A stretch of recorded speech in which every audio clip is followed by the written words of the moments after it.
आप सभी को गुड मॉर्निंग। चलिए जल्दी जल्दी जुड़ जाइए।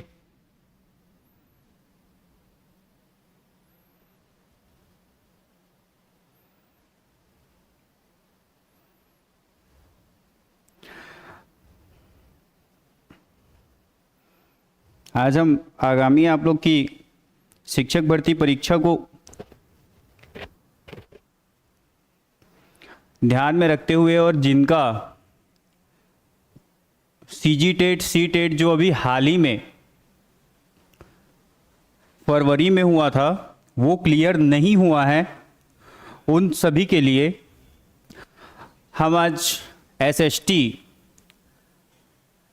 का एक महत्वपूर्ण विषय आप सबके सामने लेके उपस्थित हुआ हूं। और वो एसएसटी का विषय क्या है आपका, जैसे कि थंबनेल में आप लोग को दिख रहा होगा, भारतीय राज्य व्यवस्था। ठीक है, यह एक सामाजिक अध्ययन या सामाजिक विज्ञान जो आपके एसएसटी का सब्जेक्ट है, जिसमें 60 नंबर का बजट है। ठीक है, अर्थात 60 नंबर का वेटेज रखता है ये। उसका सब्जेक्ट लेके मैं आप सबके सामने उपस्थित हुआ हूं। एक बार जो भी लाइव जुड़े हैं आप सबका साध्य पीएससी एकेडमी के यूट्यूब चैनल एवं ऑनलाइन प्लेटफॉर्म पे हार्दिक स्वागत है। मैं शुभम शर्मा आप सबका स्वागत करता हूं।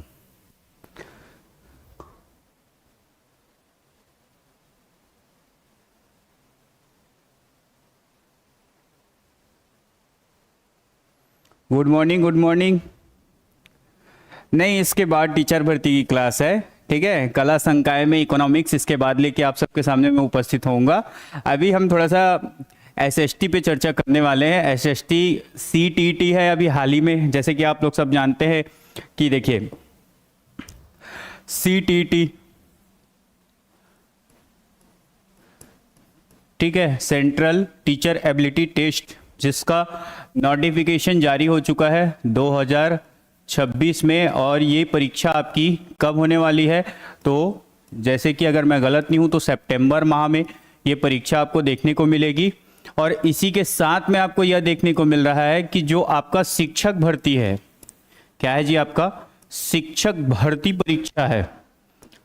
ठीक है, शिक्षक भर्ती 2026 जो है ये आपका अक्टूबर माह में होने वाला है। ठीक है, कब होने वाला है, अक्टूबर माह में होने वाला है। सहायक शिक्षक और नवंबर में आपका अन्य परीक्षाएं कंडक्ट होने वाली है, जिसका नोटिफिकेशन संभवतः छत्तीसगढ़ व्यावसायिक परीक्षा मंडल या फिर छत्तीसगढ़ कर्मचारी चयन आयोग के द्वारा बहुत ही जल्द आपको देखने को मिल सकता है। ठीक है, अब ये मेनली जो अभी हाल ही में सीजीटीटी हुआ था जी, सीजीटीटी हुआ था और सीटीटी हुआ था, दोनों ही फरवरी माह में हुए थे। और दोनों ही परीक्षाएं, ठीक है, लेवल ऑफ टफेस्ट लेवल था। ठीक है, कठिन परीक्षा, कठिन आपकी पात्रता परीक्षा देखने को मिली है। और जिनका किसी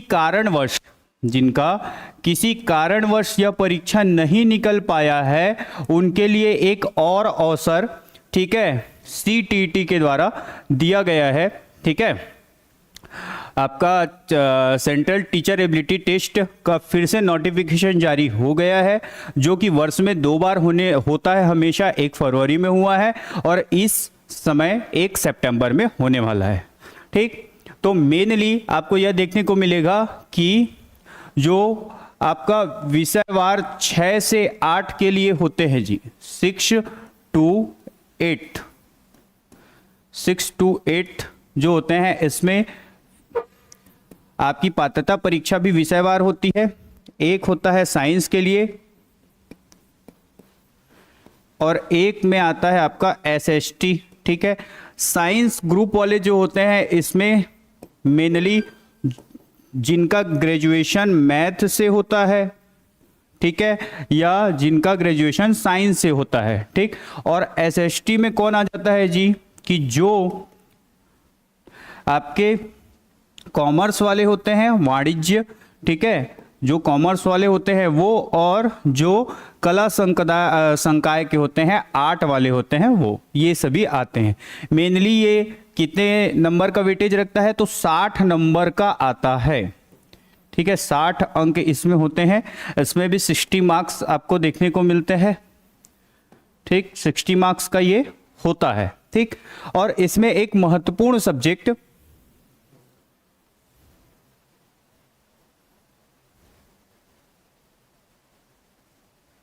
ओके अच्छे से ही समझाएंगे जी।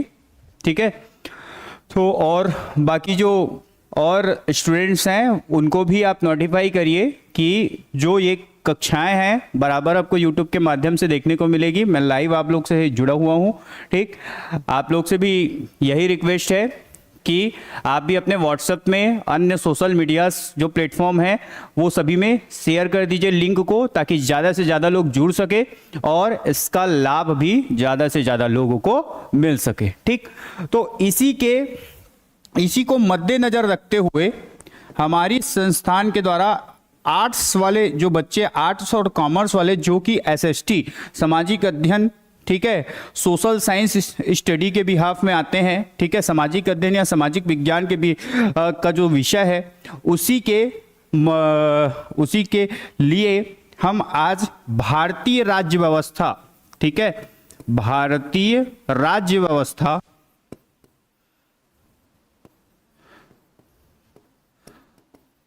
व्यवस्था या इंडियन पॉलिटी को देखने जा रहे हैं। ठीक है, इस चीज को ध्यान रखिएगा। चलिए आगे चलते हैं और इंडियन पॉलिटी के बारे में बात करते हैं। समझते हुए चलिएगा, बहुत इजी वे में समझिएगा।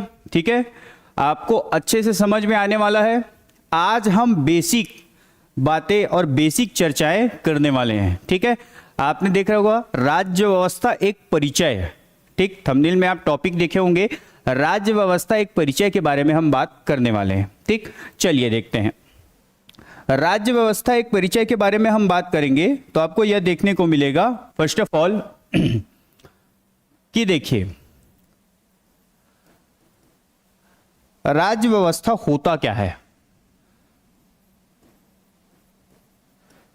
राज्य व्यवस्था, जिसको आप और क्या नाम से जानते हो, तो और संविधान बोल देते हो आप, कॉन्स्टिट्यूशन, क्या बोल देते हो, संविधान बोल देते हो, कॉन्स्टिट्यूशन। ठीक, राज्य व्यवस्था बोल देते हो। ठीक है, तो ये दोनों ही चीजों को आप देखते हो, तो यहीं से एक चीज को समझिएगा कि राज्य व्यवस्था या संविधान होता क्या है। ठीक, तो अगर आपको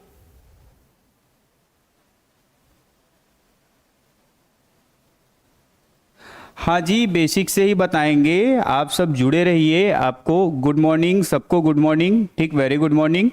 बेसिक से ही बताएंगे, सारी टर्म्स क्लियर होंगे आपके, क्योंकि हमको पता है कि आपको CTT, ठीक है, सेंट्रल टीचर एबिलिटी टेस्ट, ठीक है, केंद्रीय शिक्षक पात्रता परीक्षा पास करना अनिवार्य है।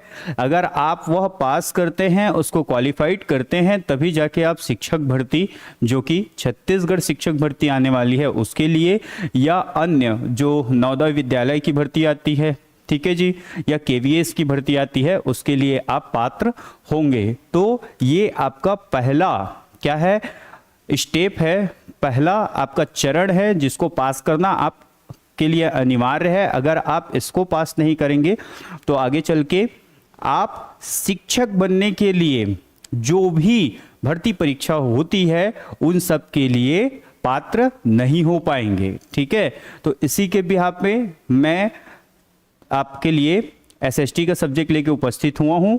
हमारे साध्य PSC की अन्य टीम के जो टीचर्स हैं वो भी साइंस के भी सब्जेक्ट लेके उपस्थित हो रहे हैं और उपस्थित होंगे। वहां से आप कंटिन्यू स्टडी करिए। अगर आपको कोर्सेज ज्वाइन करना है CTT के लिए तो हमारा एप्लीकेशन है और हमारी ऑफलाइन संस्थान है अभनपुर और रायपुर में, तो आप यहां आके एडमिशन ले सकते हैं। चलिए अब देखते हैं, जैसे कि मैंने लिखा है राज्य व्यवस्था या फिर संविधान, पॉलिटी या कॉन्स्टिट्यूशन के बारे में बात करेंगे। तो देखिए सबसे पहली बात यह होती है कि कॉन्स्टिट्यूशन या संविधान, आप मेरे को इस चीज को बताइए, कॉन्स्टिट्यूशन या संविधान कहां लागू होता है?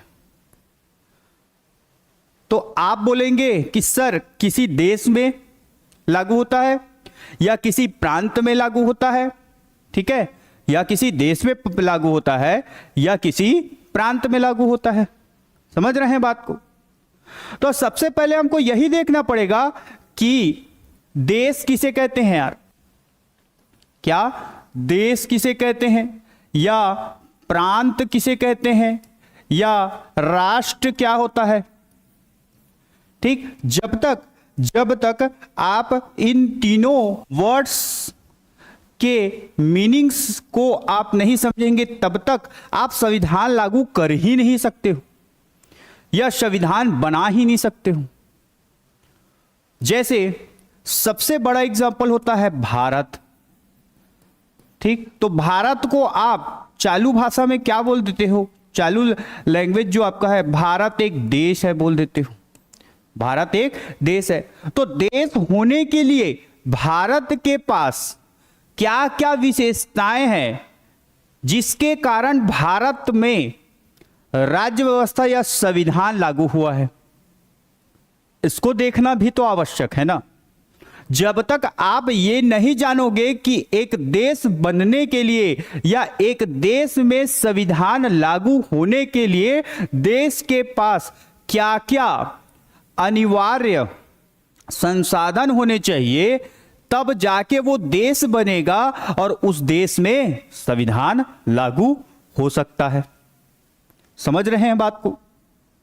ठीक, तो चलिए देखते हैं क्या क्या होना चाहिए। जैसे भारत में संविधान, आपके लिए एक क्वेश्चन है, ये क्वेश्चन है ना, इसको ध्यान दीजिएगा। जैसे भारत में संविधान लागू हुआ, ठीक, तो भारत में ही क्यों संविधान लागू हुआ, क्यों, ऐसी क्या विशेषता है भारत के पास जो भारत में संविधान लागू हुआ है। ठीक, तो उसी को ही देखने जा रहे हैं। देखिए, पहली बात इस चीज को क्लियर करिएगा कि जो देश है, जो राष्ट्र है, या फिर किसी प्रांत के बारे में बात करोगे, ठीक है, प्रांत, या आप क्या बोल देते हो, राज्य बोल देते हो, किसी राज्य के बारे में बात करोगे, ठीक है, तो ये सभी जो अवधारणाएं हैं ये अमूर्त अवधारणा है, याद रखिएगा। क्या है जी, आपका अमूर्त अवधारणा है, इस चीज को ध्यान रखिएगा। एब्स्ट्रैक्ट थिंकिंग है, ठीक है, या एब्स्ट्रैक्ट थिंग्स है, अमूर्त अवधारणा है। ठीक, अब ये अमूर्त अवधारणा है और किसी भी समाज के लिए, किसी भी समाज या सोसाइटी के लिए ही हमको, सोसाइटी के लिए, अब किसी भी समाज के बारे में बात करूंगा तो समाज में कौन रहते हैं, आप लोग रहते हो, वहां के नागरिक रहते हैं। कौन रहते हैं जी, वहां के नागरिक रहते हैं। और इन नागरिक या समाज के लोगों को, ठीक है, समाज के लोगों को अनुशासित करने के लिए, क्या करने के लिए, अनुशासित करने के लिए, अनुशासन में लाने के लिए ही संविधान की आवश्यकता पड़ती है। ठीक है, अब मैंने देखो क्या बोला, देश, राष्ट्र, प्रांत या राज्य क्या है जी, आपकी अमूर्त अवधारणा है। ठीक है, क्या है, अमूर्त अवधारणा है, समाज के लिए को अनुशासित करने के लिए, ठीक है, या समाज के लोगों को अनुशासित करने के लिए ही, क्योंकि समाज में कौन रहते हैं, वहां के लोग रहेंगे या फिर सिटीजन्स रहेंगे, नागरिक रहेंगे, उनको अनुशासित करने के लिए ही किसकी आवश्यकता पड़ती है, वहां किसी नियम या कानून की आवश्यकता पड़ती है, नियम या कानून की आवश्यकता पड़ती है। ठीक है, रूल्स या लॉस लाने पड़ते हैं, रूल्स या लॉ लाने पड़ेंगे। ठीक है, और यही रूल्स या लॉ को जब हम क्या कर देते हैं जी, आपका सूचीबद्ध कर देते हैं। ठीक है, क्या कर देते हैं, सूचीबद्ध कर देते हैं। ठीक है, इसी रूल्स या लॉ को सूचीबद्ध कर देते हैं या लिखित कर देते हैं। ठीक है, क्या कर देते हैं, लिखित कर देते हैं, या मौखिक रूप से मौखिक रूप से बता देते हैं, ठीक है, मौखिक रूप से क्या कर देते हैं, लोगों को बता देते हैं, तो यही क्या कहलाता है जी, उस देश का, उस भूभाग का, ठीक है, संविधान कहलाता है। क्या कहलाता है? संविधान कहलाता है। जैसे मौखिक वर्ड मैंने लिखा तो सर बता दो मौखिक संविधान किसका है, तो पूरे विश्व का पहला संविधान ब्रिटेन का संविधान। किसका? ब्रिटेन का संविधान, ठीक है। यूनाइटेड किंगडम का जो कॉन्स्टिट्यूशन है वो मौखिक है। क्या है? मौखिक है। अब पूरे विश्व में पहला लिखित संविधान, ठीक है, फर्स्ट, प्रथम लिखित संविधान किसका है जी? यूएसए का है, यूनाइटेड स्टेट ऑफ अमेरिका, ठीक है। अमेरिका का संविधान पहला लिखित संविधान है। समझ रहे हैं बात को? समझ आ रहा है? जितने लोग जुड़े हुए हैं बताइए।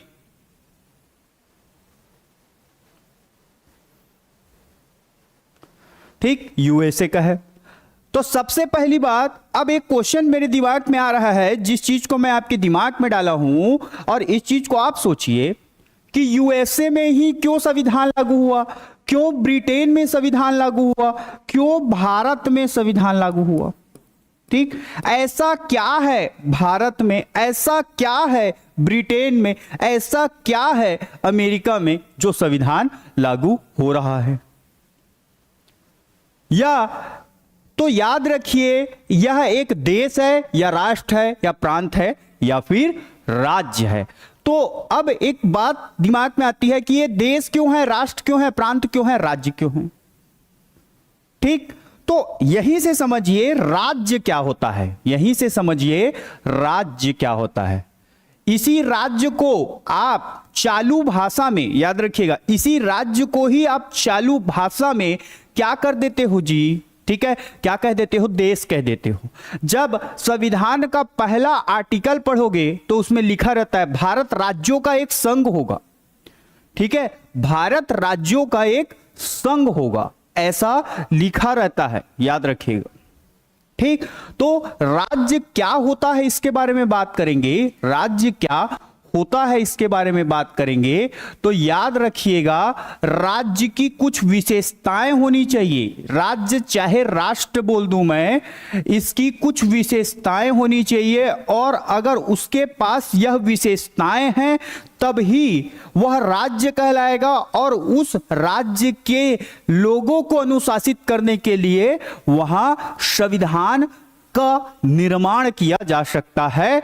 उस राज्य या उस स्टेट के लिए क्या हो सकता है जी? मेकिंग ऑफ कॉन्स्टिट्यूशन, ठीक है, याद रखिएगा, संविधान का निर्माण किया जा सकता है। अब देखिए क्या क्या विशेषताएं होनी चाहिए, तब जाके वो राज्य बनेगा, तब जाके वो देश बनेगा।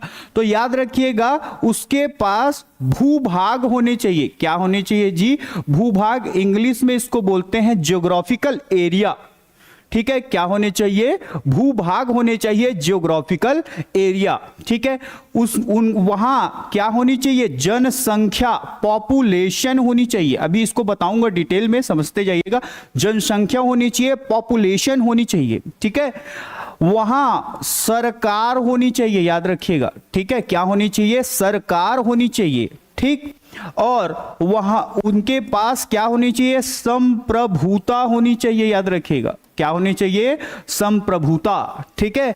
क्या होनी चाहिए? संप्रभुता होनी चाहिए, ठीक। चलिए, अब सर भूभाग, तो मतलब देखिए उसके पास क्या होनी चाहिए जी? एक स्वतंत्र भूभाग होनी चाहिए, स्वतंत्र भूभाग होनी चाहिए, ठीक है।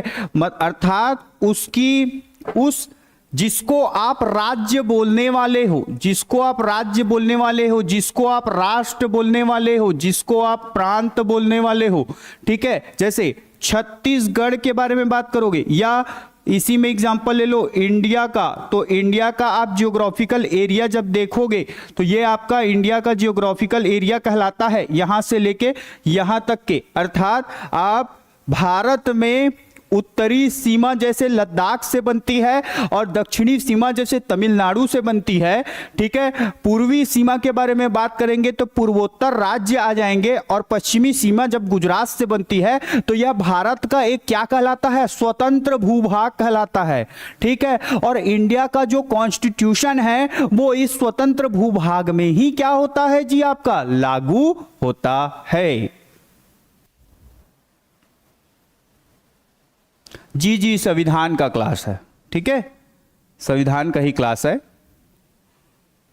जिसमें मैं आपको क्लियर कर रहा हूं कि राज्य क्या होता है। ठीक, समझिए पहले राज्य, राष्ट्र या प्रांत के बारे में। ठीक, तो मैंने क्या बोला, भूभाग, तो मतलब उसके पास स्वतंत्र भूभाग या इंडिपेंडेंट जियोग्राफिकल एरिया होनी चाहिए। ठीक है, जैसे छत्तीसगढ़ का एक इंडिपेंडेंट जियोग्राफिकल एरिया है, आपको देखने को मिलता है कि हमारा छत्तीसगढ़ आप देखेंगे तो सरगुजा संभाग से लेके इस प्रकार से, तो छत्तीसगढ़ में अगर कोई रूल्स आ रहे हैं वो इतने एरिया में ही क्या होते हैं जी, आपके लागू होते हैं। छत्तीसगढ़ में कोई रूल्स आ रहा है वो जाके यूपी में, उत्तर प्रदेश में या फिर बिहार में या राजस्थान में लागू नहीं हो जाएगा। माननीय मुख्यमंत्री सीएम साय के द्वारा अगर बोला जाएगा तो वो फिर यूपी में लागू हो गया, ऐसा थोड़ी ना होगा। यूपी के सीएम अलग हैं, यूपी का जियोग्राफिकल एरिया अलग है। यूपी, उत्तर प्रदेश के लिए जो रूल्स आएंगे वो उसके जियोग्राफिकल एरिया में लागू होंगे। ठीक, भारत के लिए जो रूल्स आएंगे वो भारत में लागू होंगे, ना कि पाकिस्तान में। समझ रहे बात को, ना कि बांग्लादेश में। समझ रहे हैं बात को। ठीक, तो ये हो गया भूभाग। अब वहां क्या होना चाहिए जी, तो याद रखिएगा वहां जनसंख्या निवास करनी चाहिए, जनसंख्या निवास करनी चाहिए, याद रखिएगा। ठीक, जनसंख्या निवास करनी चाहिए, याद रखिए। अगर वहां जनसंख्या निवास करती है उस भूभाग में, ठीक है, अगर उस जियोग्राफिकल एरिया का पॉपुलेशन है तब वो जाके राज्य कहलाएगा। ठीक है, अब मान लो उसका जियोग्राफिकल एरिया है उसके पास, ठीक है, जियोग्राफिकल एरिया है, वहां जनसंख्या भी निवास करती है, ठीक, लेकिन वहां सरकार ही नहीं है, मतलब वहां राज्य करने के लिए कोई व्यक्ति ही नहीं है, तो कहां से वो राज्य कहलाएगा। या वहां उसका जियोग्राफिकल एरिया है, ठीक है, वहां सरकार है, ठीक, लेकिन वहां जनसंख्या ही नहीं है, जनसंख्या ही नहीं है, तो वो किस पे राज्य करेगा? अकेले बैठ के थोड़ी ना राज्य करेगा, बताओ। समझ रहे हैं बात को, अकेले बैठ के तो राज्य नहीं कर सकता ना। ठीक, और वहां क्या होना चाहिए जी, तो वहां याद रखिएगा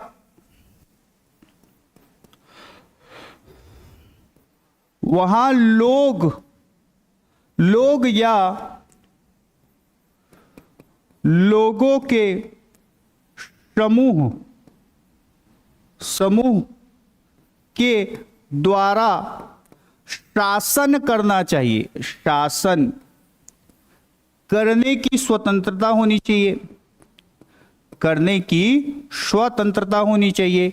और इसी लोग या लोगों की समूह जो वहां शासन करने की जिनको स्वतंत्रता है, ठीक है, स्वतंत्रता है, उसी को ही आप एक वर्ड में क्या बोल देते हो, सरकार या फिर गवर्नमेंट बोल देते हो, याद रखिएगा, सरकार या फिर गवर्नमेंट बोल देते हो। ठीक है, अब इसके बाद हम लास्ट टर्म्स पे अगर बात करते हैं तो संप्रभुता, तो याद रखिएगा सरकार को क्या होनी चाहिए, इस सरकार को, जो सरकार वहां राज्य कर रही है, इस सरकार को क्या होना चाहिए जी, प्रभुता होनी चाहिए। ठीक है, प्रभुता अर्थात प्रभुता का मतलब होता है वह स्वतंत्र हो अपने निर्णयों को लेके, वो किसी के दबाव में कार्य न करे, जबकि उसके राज्य में जनसंख्या जो निवास करती है, ठीक है, उसके राज्य में जनसंख्या जो निवास करती है, उस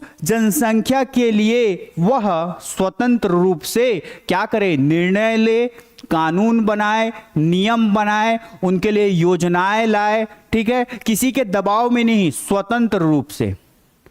उसमें उसी को क्या बोलते हैं, संप्रभुता, सारी प्रभुता, सारे अधिकार सरकार के पास होने चाहिए। सारे अधिकार किसके पास होने चाहिए जी? तो सरकार के पास होने चाहिए सारे अधिकार। ठीक, इस चीज को ध्यान रखिए। ऑल राइट्स किसके पास होने चाहिए? गवर्नमेंट के पास। ठीक है, तो जब ऑल राइट्स गवर्नमेंट्स के पास होगी तब वह उनके भूभाग में निवास करने वाली जनसंख्याओं के लिए क्या बना सकता है? कानून बना सकता है, नियम बना सकता है। ठीक है, कानून नियम बना सकता है और उनको अनुशासित कर सकता है। ठीक है, उनके हितों की रक्षा कर सकता है, और यह विशेषताएं जहां होगी वही राज्य कहलाएगा। समझ में आया क्या? बताइए, समझ आया?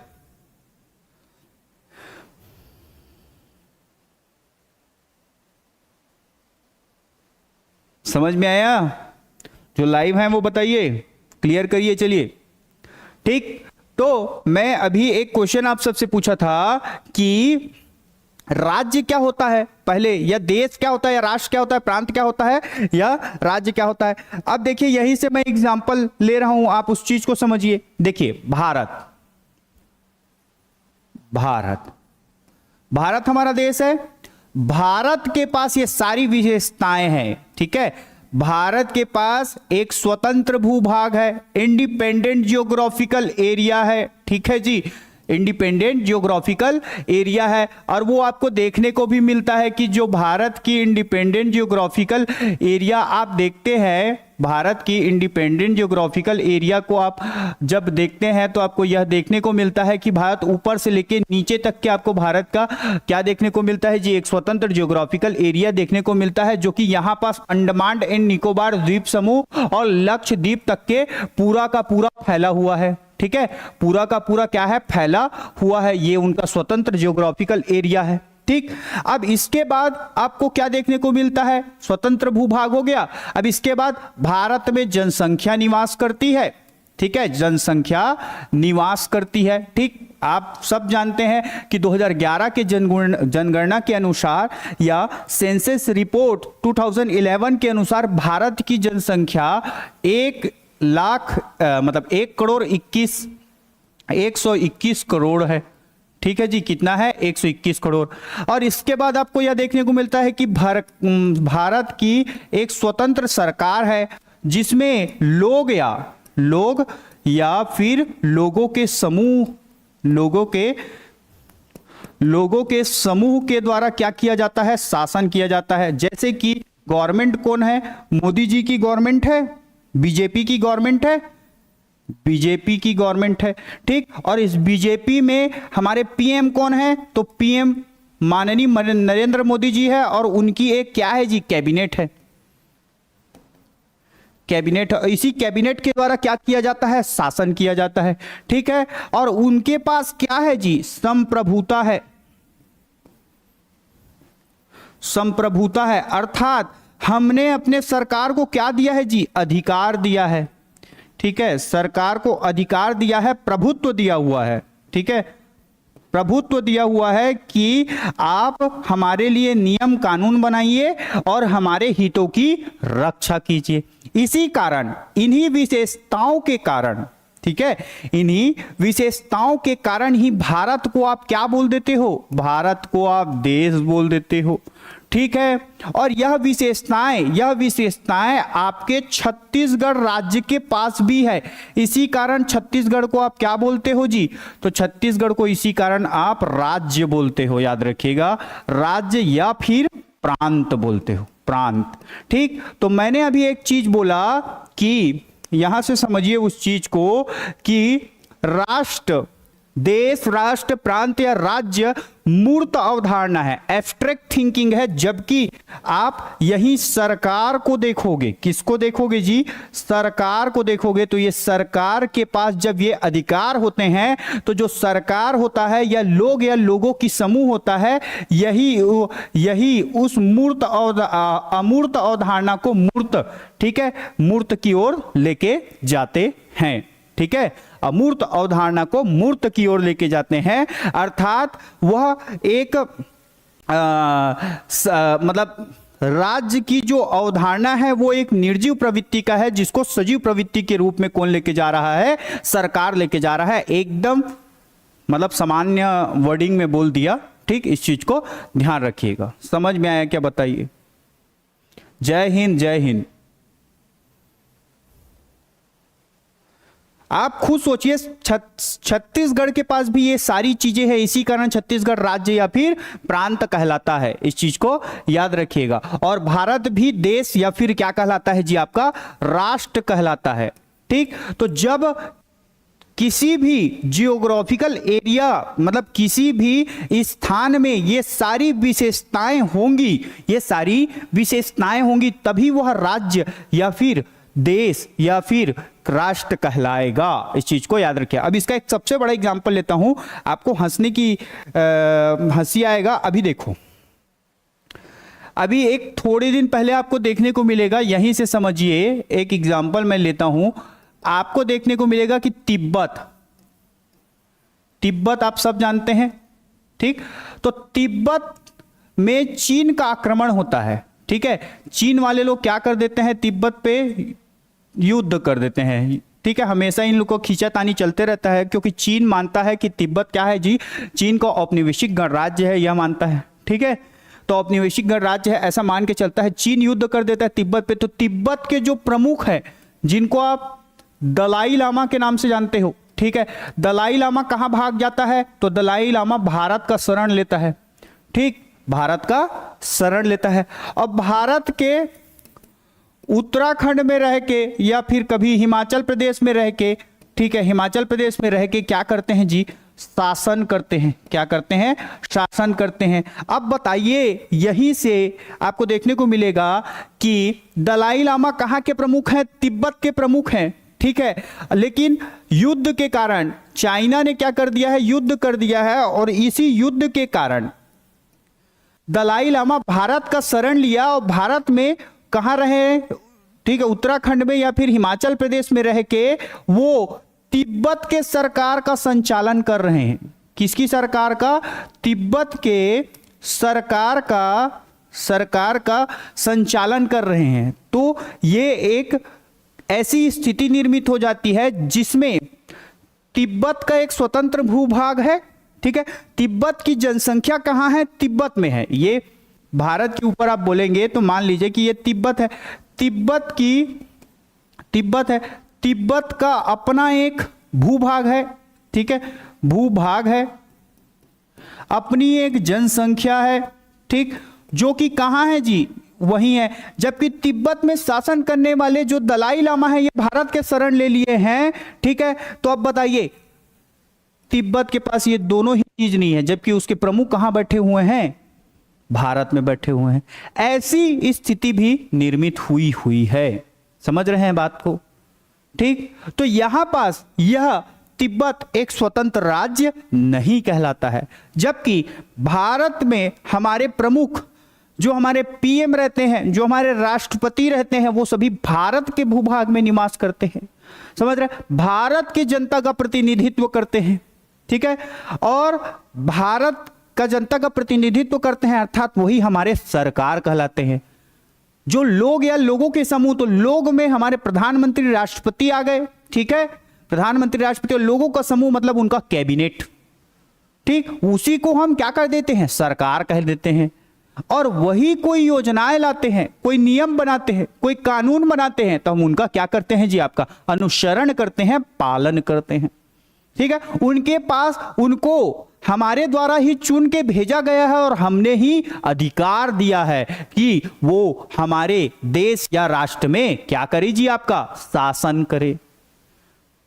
समझ रहे हैं बात को? अब जैसे छत्तीसगढ़ का एग्जांपल लोगे, यहीं पास छत्तीसगढ़ का अगर आप एग्जांपल लोगे तो छत्तीसगढ़ का एक बढ़िया एग्जांपल ले सकते हो। छत्तीसगढ़ में इससे पहले कांग्रेस की सरकार थी, अभी वर्तमान में बीजेपी की सरकार है। पहले कांग्रेस आपके लिए नियम कानून बनाती थी, आज के डेट में बीजेपी आपके लिए नियम कानून बनाती है। तो जिसका सरकार रहेगा उसी के पास समस्त अधिकार होते हैं। कांग्रेस थी तब भी लोग और लोगों का समूह था। एक थे आपके सीएम माननीय भूपेश बघेल जी और उनका कैबिनेट, अभी माननीय सीएम साय जी और उनका कैबिनेट है, ठीक है। और उनको हमारे द्वारा ही चुन के भेजा गया है, हमने ही क्या दिया है, संप्रभुता दिया है, अधिकार दिया है कि हमारे हितों का रक्षा करे। और हमारे जो छत्तीसगढ़ का एरिया है, इस छत्तीसगढ़ के एरिया में क्या करे, वो शासन करे। समझ रहे हैं बात को? इसी कारण छत्तीसगढ़ को राज्य या प्रांत बोलते हो, जबकि भारत को देश, राज्य या राष्ट्र कहते हो। समझ रहे हैं बात को? तो एक देश, एक राष्ट्र, एक राज्य में यह विशेषताएं होनी चाहिए। ठीक, चलिए आगे चलते हैं। ठीक, तो संविधान क्या होता है इसके बारे में बात करते हैं। संविधान क्या होता है? तो याद रखिएगा, संविधान या फिर इसको एक और वर्डिंग में समझ सकते हैं, राज्य व्यवस्था। क्या बोल सकते हो? राज्य व्यवस्था। ठीक, भारतीय राज्य व्यवस्था उसको क्या बोलते हैं जी? भारत की राज्य व्यवस्था को ही इंडियन पॉलिटी कहा जाता है। ठीक, तो याद रखिएगा,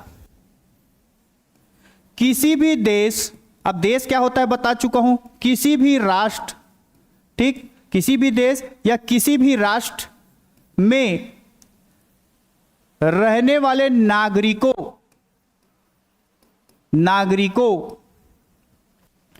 के हितों की रक्षा, ठीक है, नागरिकों की हितों की रक्षा, ठीक, साथ में नागरिकों की हितों की रक्षा, साथ में नागरिकों को अनुशासित करने के लिए जो मौखिक, ओरल या फिर लिखित, रिटन, लिखित, मौखिक, ओरल या फिर लिखित जो नियम और कानून होते हैं, ठीक है, क्या होते हैं? नियम और कानून होते हैं, नियम या कानून होते हैं, इनका संग्रह, ठीक है, सॉरी, जो संग्रहित, याद रखिएगा, संग्रहित, ठीक है, कलेक्टेड या कलेक्टेड नियम, रूल्स और लॉस रहेंगे, यही क्या कहलाता है जी आपका? तो यही उस देश का संविधान कहलाता है। उस देश का क्या कहलाता है? संविधान या कॉन्स्टिट्यूशन कहलाता है। अर्थात अब देखो, आवश्यकता क्यों पड़ी संविधान की? पहले जब हमारा भारत देश ब्रिटिशों का गुलाम हुआ करता था, अंग्रेजों का गुलाम हुआ करता था, तो आपको यह देखने को मिलता था कि अंग्रेज हमारे लोगों पे क्या करते थे जी? यातनाएं देते थे, गुलामी करवाते थे, मारते थे, पीटते थे, उनसे अनावश्यक कार्य करवाते रहते थे, ठीक है, जो वो नहीं भी करना चाहते थे तब भी करवाते रहते थे। अर्थात हम गुलाम थे, इस कारण हमारे हितों की रक्षा नहीं हो पा रही थी। लेकिन 1947 में, 1947 में हमारा देश आजाद हो गया, तो अब भी जो भारत के लोग थे वो अपने हितों की रक्षा नहीं कर पा रहे थे, या एक दूसरे के प्रति वो भावना नहीं थी, भाईचारा की भावना या फिर सद्भावना पैदा नहीं कर पा रहे थे, और किसी न किसी व्यक्ति के हितों का क्या हो रहा था? आज भी क्षरण होते हुए जा रहा था, ठीक है, या उनके हितों को आज भी नहीं देखा जा रहा था, अपने हितों की रक्षा करने से वो वंचित हो रहे थे। तो उन व्यक्तियों के हितों की रक्षा करने, और जिन व्यक्तियों के हितों से वंचित किया जा रहा था, वो वंचित करने वाले व्यक्ति को अनुशासित करने के लिए, ठीक है, अर्थात उनको न्याय दिलाने के लिए और उनके लिए नियम और कानून बनाने के लिए, मतलब भारतीयों के लिए नियम और कानून बनाने के लिए हमारे संविधानविद डॉक्टर भीमराव अंबेडकर के द्वारा एक संग्रहित नियम कानून लिखे गए, और वही क्या कहलाता है? भारत का संविधान कहलाता है या लिखित भारत का संविधान कहलाता है। समझ आया क्या, बताइए। क्लियर हुआ, समझ में आया, बताइए।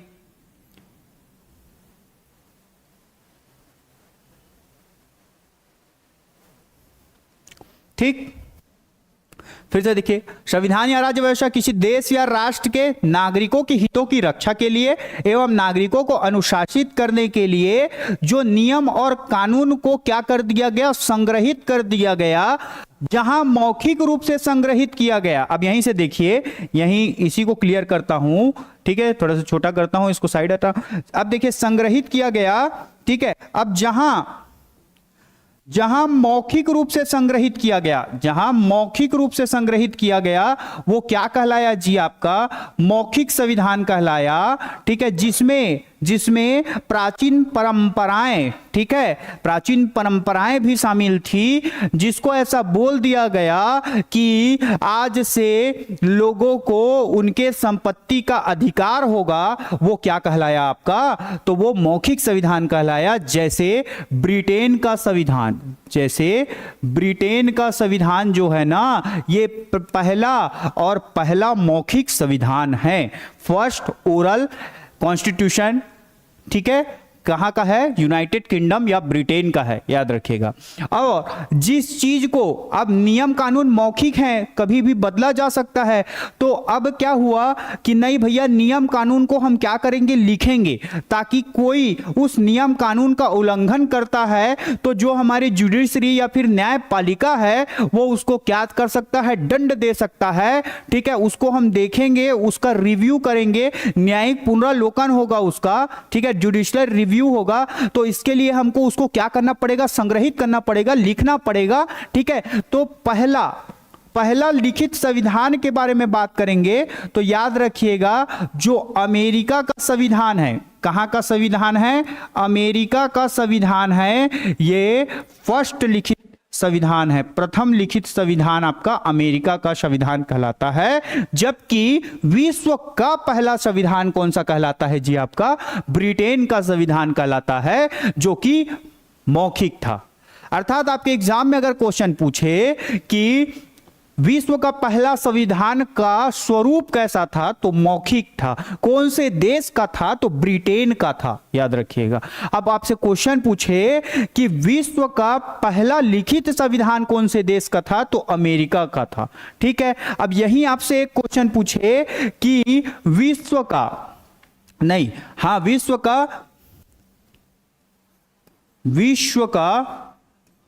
सबसे बड़ा लिखित संविधान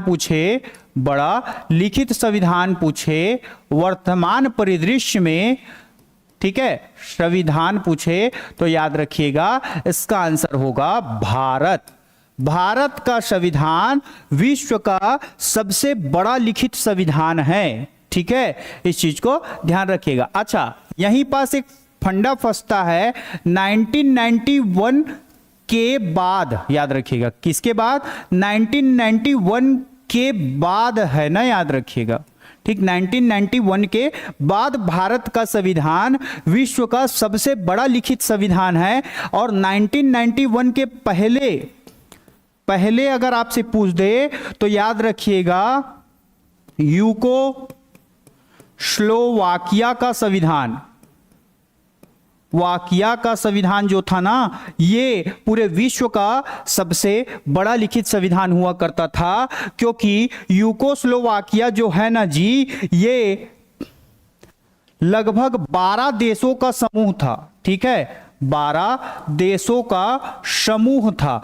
लेकिन याद रखिएगा, जब 1991 में, ठीक है, 1950 से लेके, समझाता हूं यहां समझना, 1950 से लेके 1990 तक के दो देशों के मध्य क्या चल गया, तो डेवलपमेंट, विकास के आधार पे एक वॉर छिड़ गया, समझ रहे हैं, उसको बोलते हैं कोल्ड वॉर, ठीक है। और वो दो देश कौन थे, तो एक था आपका यूएसए, हाँ यूएसए, और एक था आपका रसिया, यूएसएसआर बोला जाता था। तो उस समय जब वॉर छिड़ा तो यूएसए और रसिया के मध्य जो कोल्ड वॉर हो रहा था, शीत युद्ध हो रहा था, ये विकास के आधार पे, मतलब कौन अपने देश को ज्यादा विकास करेगा, कौन अपने देश को विकसित कर सकता है, कौन टेक्नोलॉजी में अपने देश को बढ़ा सकता है, कौन एजुकेशन में बढ़ा सकता है, ठीक है, किसका इंफ्रास्ट्रक्चर अच्छा हो सकता है, ठीक, ये दोनों के मध्य क्या हो रहा था, एक वॉर हो रहा था, एक युद्ध हो रहा था। समझ रहे हैं बात को। और इसी युद्ध का परिणाम यह हुआ कि अमेरिका इस कोल्ड वॉर में क्या करता है जी, कोल्ड वॉर को जीत जाता है, ठीक है। और कौन हार जाता है, यूएसएसआर हार गया, सोवियत संघ रूस हार गया। और सोवियत संघ रूस जैसे ही हारा ना, तो 1991 में सोवियत संघ रूस जो 15 देशों का समूह हुआ करता था वो टूट गया। तो उसी में से जो 12 देश थे ना जाए जी, जिसको यूगोस्लोवाकिया कहा जाता था, ये 12 देश 1991 में क्या हो गए, आपके अलग अलग हो गए। जब साथ थे तो इनका संविधान सबसे बड़ा संविधान हुआ करता था, सबसे बड़ा लिखित संविधान हुआ करता था। लेकिन जब यह टूट गए 1991 में, ये सब अलग हो गए, 12 के 12 देश क्या हो गए, बिखर गए। तो तब से 1991 के बाद से भारत का जो संविधान है ये विश्व का सबसे बड़ा लिखित संविधान है। क्लियर हुआ क्या, बताइए, समझ आया?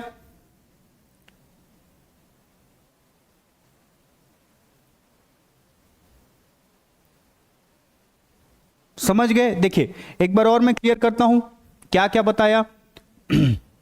सबसे पहली बात, सीजीटीटी के एसएसटी के लिए भारतीय राज्य व्यवस्था हम देख रहे हैं, जिसमें मैंने पहले बोला कि राज्य व्यवस्था या संविधान देखेंगे तो मैंने ये पूछा आपसे कि देश क्या होता है, प्रांत क्या होता है, राष्ट्र क्या होता है, इनमें ऐसी क्या विशेषता होगी कि ये देश कहलाएंगे, प्रांत कहलाएंगे या फिर राष्ट्र कहलाएंगे। भारत क्यों एक देश कहलाता है, भारत क्यों एक राष्ट्र या राज्य कहलाता है, इस चीज के बारे में हमको देखना था। तो जब मैं ये चीज बोला आपको तो फिर मैंने बताया कि जो देश, राष्ट्र, प्रांत या फिर राज्य होता है, ठीक है, ये क्या होता है, एक अमूर्त अवधारणा है, एब्स्ट्रैक्ट थिंकिंग है, याद रखिएगा, या एब्स्ट्रैक्ट कॉन्सेप्ट है, ठीक है, एब्स्ट्रैक्ट कॉन्सेप्ट है। और यहां एक समाज निवास करती है, सोसाइटी होती है, उस सोसाइटी में कौन रहते हैं जी, लोग या फिर नागरिक रहते हैं। और इन्हीं नागरिक या लोगों के हितों की रक्षा करने के लिए, इन लोगों को अनुशासित करने के लिए हमको नियम या कानून की आवश्यकता पड़ती है। जब इस नियम और या कानून को सूचीबद्ध कर दिया जाता है, चाहे वो मौखिक रूप से सूचीबद्ध किया जाए, चाहे वो लिखित रूप से सूचीबद्ध किया जाए, तो वो उस देश का क्या कहलाता है, आपका संविधान कहलाता है। तब मैंने आपको यह बताया कि एक देश या राष्ट्र में क्या क्या विशेषताएं होनी चाहिए। तो उसके पास स्वतंत्र भूभाग होने चाहिए, वहां एक जनसंख्या निवास करनी चाहिए, वहां की एक सरकार होनी चाहिए, और उस सरकार को क्या होना चाहिए, अधिकार या फिर संप्रभुता होनी चाहिए। इसके बारे में हमने बात किया, ठीक। इसके बाद अभी मैंने एग्जांपल लिया कि भारत या छत्तीसगढ़ का, दोनों का एग्जांपल लिया, छत्तीसगढ़ में आप रहते हैं, और भारत का भी एग्जांपल लिया मैं कि भारत के पास एक स्वतंत्र भूभाग है, भारत की एक जनसंख्या है, भारत का एक सरकार है, और जिसको, उस सरकार को सारे अधिकार है, और उसी अधिकार का प्रयोग करके सरकार ने क्या किया है, पेट्रोल में 8 रुपया बढ़ा दिया है। समझ रहे हो बात को? वही अधिकार है ना भाई कि वो कोई भी चीज में पैसा बढ़ा सकते हैं या फिर घटा सकते हैं, ठीक। चलिए इसके बाद फिर हमने क्या देखा, तो हमने एक एग्जाम्पल लिया कि जिनके पास ये चीज नहीं होता, जैसे तिब्बत में ऐसी स्थिति निर्मित हो जाती है कि चाइना उस पर क्या है, कभी भी आक्रमण कर देता है। चाइना तिब्बत को अपना समझता है, तो तिब्बत के जो प्रमुख दलाई लामा है उनको भारत का शरण लेना पड़ता है। फिर भारत में रह के वो तिब्बत के शासन को संचालित कर पाते हैं, जिसमें बहुत सारी दुविधाएं होती है और वो संचालित अच्छे से नहीं कर पाते हैं। समझ रहे हैं बात को? तो इस कारण अगर किसी देश या राज्य में क्या है, उनको सुचारू रूप से चलाना है, उसको सुचारू रूप से, तो वहां की सरकार को वहीं ही निवास करनी चाहिए, ठीक है। उनके पास सारे अधिकार होने चाहिए, उनके पास एक स्वतंत्र भूभाग, इंडिपेंडेंट ज्योग्राफिकल एरिया होनी चाहिए, और उनमें उस जियोग्राफिकल एरिया में क्या होने चाहिए जी, आपका पॉपुलेशन होने चाहिए, वहां के सिटीजन्स वहां निवास करने चाहिए। समझ रहे हैं बात को?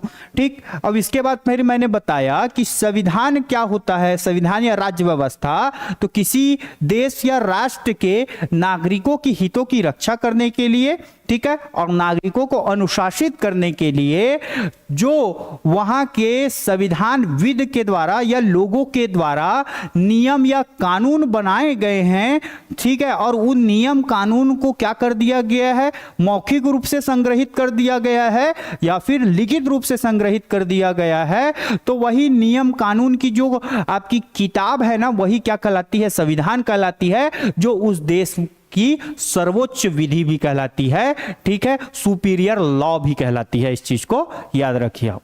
ठीक। तो अब मैं इसमें बताया कि जो पहला मौखिक संविधान है जहां मुंह से बोल दिया गया और वो नियम कानून बन गए, वो कौन सा है, ब्रिटेन के संविधान है। और जो पहला लिखित संविधान है वो कौन सा है जी आपका, तो याद रखिएगा अमेरिका का संविधान है। अब इसी में बताया कि जो विश्व का सबसे बड़ा लिखित संविधान कौन सा है, भारत का संविधान है। ठीक है, भारत का संविधान विश्व का सबसे बड़ा लिखित संविधान है। अब इसमें एक कॉन्सेप्ट दिया मैं आपको कि 1991 के बाद है ना, याद रखिए 1991 के पहले आपका यूगोस्लोवाकिया का संविधान विश्व का सबसे बड़ा लिखित संविधान हुआ करता था, लेकिन यूएसएसआर जो था, सोवियत संघ रूस जो था, वो कोल्ड वॉर हार गया और हारने के कारण जो ये 12 देशों का समूह था, ये ठीक है 12 कंट्रीज थी, वो 12 कंट्रीज क्या हो गई जी, उन सबका डिवाइडेशन हो गया, पृथक हो गए। इस कारण यह संविधान क्या हो गया, सभी देशों ने अपना संविधान अपने पास रख लिया और ये छोटा हो गया। उसके बाद से भारत का जो संविधान है ये सबसे बड़ा संविधान है। क्लियर हो गया? ठीक, इतनी सारी चीजें देखे हम। अब इसके बाद आगे के बारे में बात करेंगे तो आपको यह देखने को मिलेगा कि संविधान के अंग के बारे में बात करते हैं।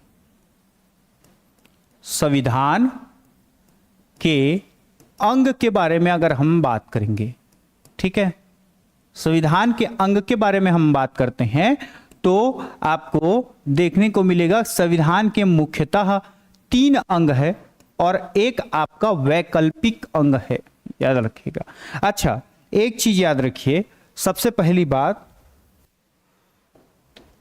ये जो राज्य राष्ट्र है, ये राज्य राष्ट्र में अनिवार्य तत्व होने चाहिए, अनिवार्य कैरेक्टरिस्टिक या फिर एलिमेंट्स होने चाहिए, तभी वह जाके क्या कहलाएंगे जी, आपका राज्य या फिर राष्ट्र कहलाएंगे।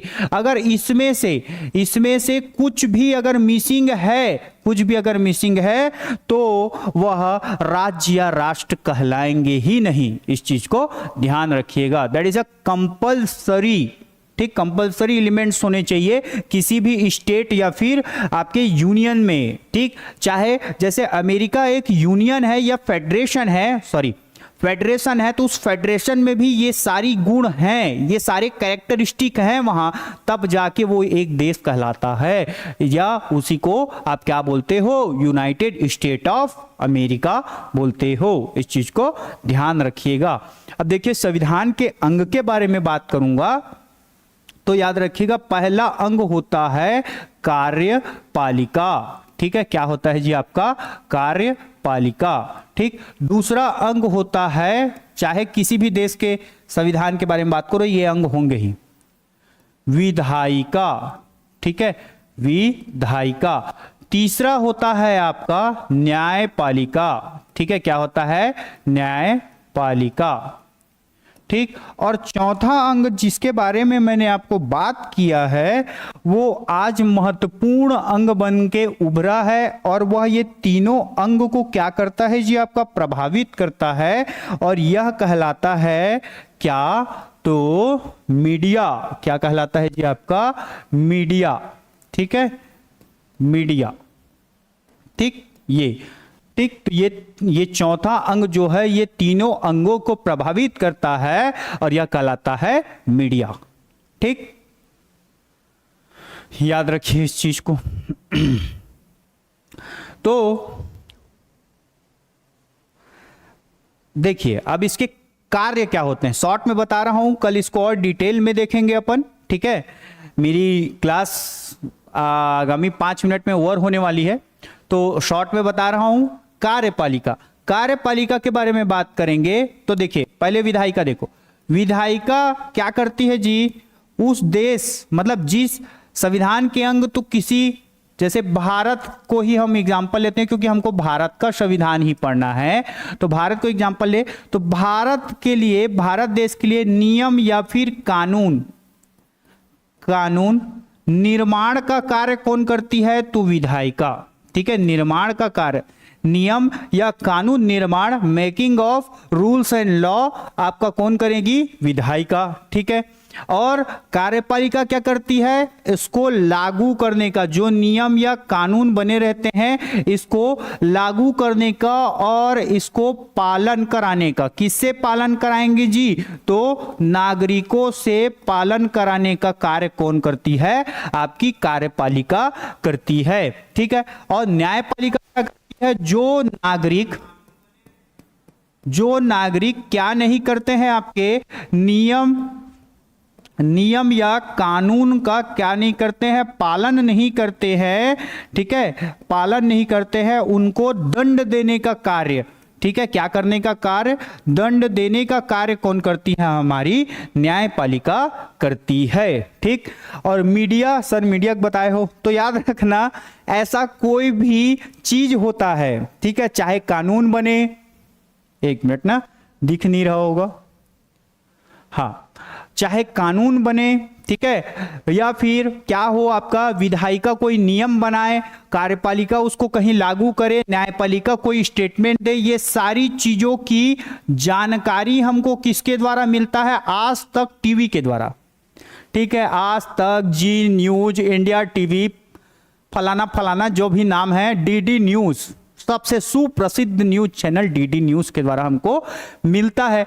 तो अर्थात ये तीनों अंग को, जो संविधान की ये तीनों अंग है उसको प्रत्यक्ष डायरेक्ट या फिर अप्रत्यक्ष इनडायरेक्ट रूप से प्रभावित करती है। इस कारण वर्तमान परिदृश्य में, प्रेजेंट टाइम में, मीडिया को संविधान का चौथा अंग माना गया है, ठीक है। फोर्थ एलिमेंट्स मान के चलते हैं कॉन्स्टिट्यूशन का, ठीक है, इस चीज को ध्यान रखिएगा। समझ आया क्या, बताइए, क्लियर हुआ?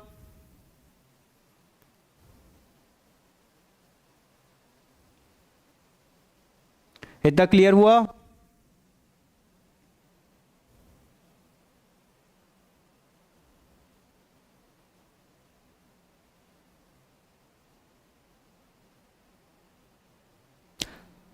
क्लियर हुआ, समझ में आया इतना? चलिए आज इतना ही देखते हैं, कल आगे बढ़ेंगे। कल अपन देखेंगे विश्व में संविधान का निर्माण कब हुआ, कैसे हुआ, कौन क्या आया, उसके बारे में बात करेंगे। उसके बाद फिर भारत में संविधान के निर्माण के बारे में बात करेंगे, ठीक है। आज की क्लास मैं यहीं समाप्त करता हूं। कल आगे से फिर से हम इसी टाइम 11 बजे आप सबसे जुड़ेंगे। Thank you.